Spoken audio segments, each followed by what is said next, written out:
Research is coming out showing that private equity acquisitions of various healthcare organizations, providers, practices, so forth, has led to increased spending,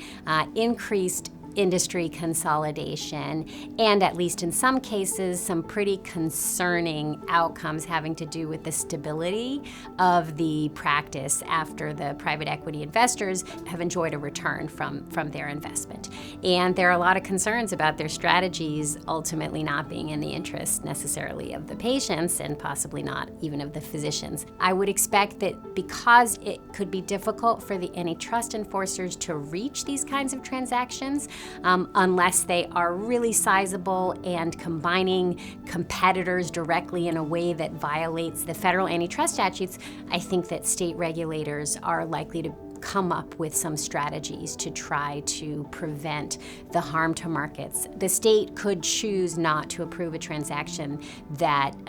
it doesn't think is in the public interest of its population, depending on what the transaction is and what the state is. So there's a lot of variation across states in the kinds of statutes that they might use, but I think as the antitrust enforcers do not impede a lot of this consolidation, we are likely to see states